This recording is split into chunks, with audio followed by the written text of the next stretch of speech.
Chapter 3 of the Dollhouse Murders. So we all have problems. Downstairs in the big kitchen, Aunt Claire set glasses on the table and filled them with ice cubes and cold tea. I thought I had Coke, but I haven't, she apologized.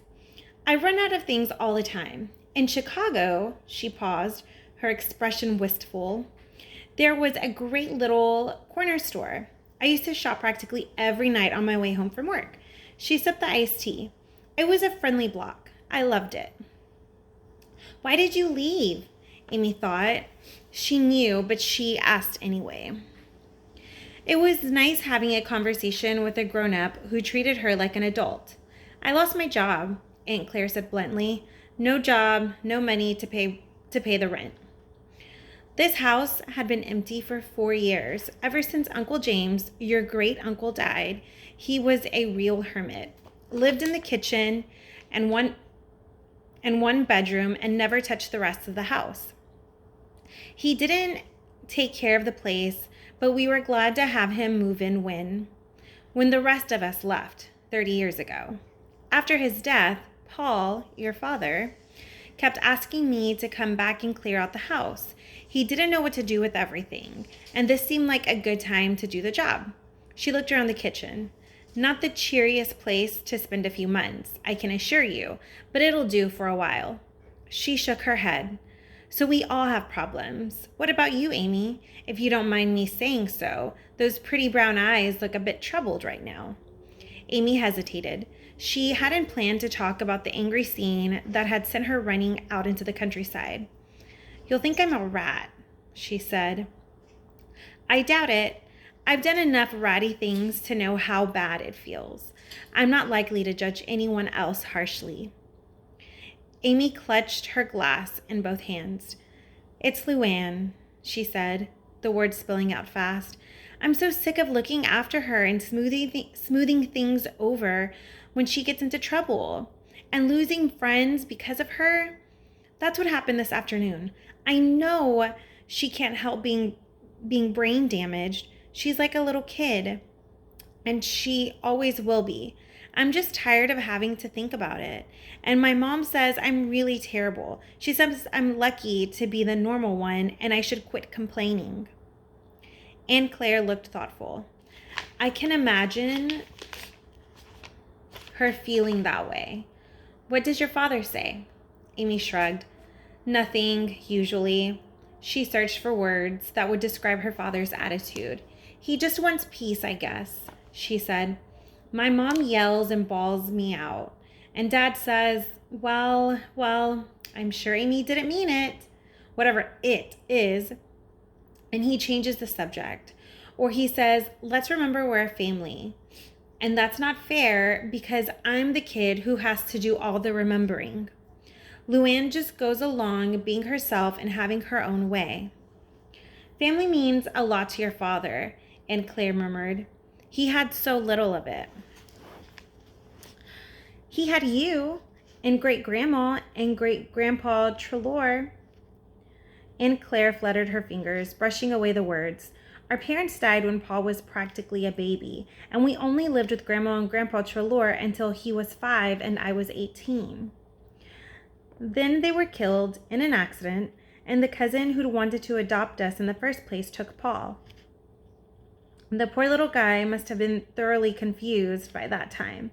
He lost me then, too, because I went to Chicago to look for a job.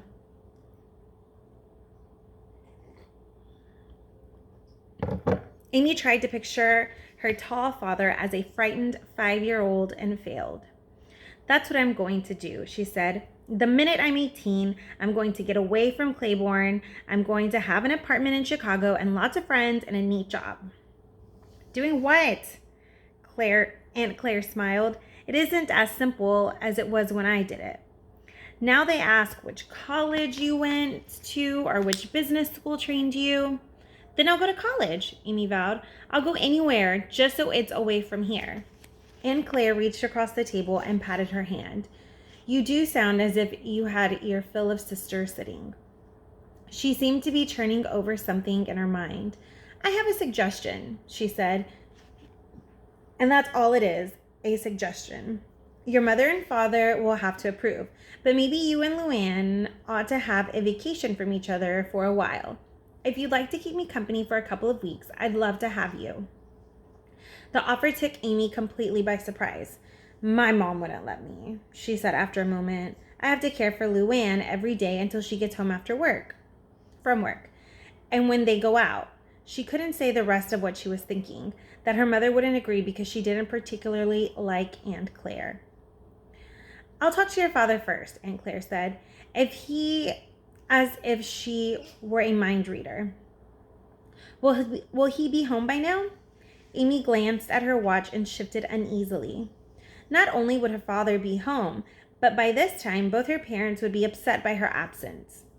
She could pretend, when she was angry, that they didn't care what she did, but she knew it wasn't true. They wanted to know where she was after dark. "I'd better call right away," Amy muttered. "He's home, all right, and he's probably mad at me." Aunt Claire put out a restraining hand.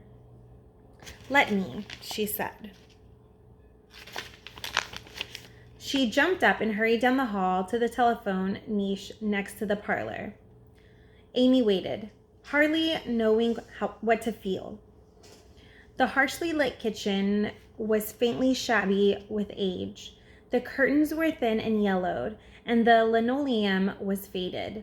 There was an ancient gas stove with a high oven on one side and a refrigerator that thrummed. The sink was small and not quite level. A single shelf above it was crowded with cleaning materials.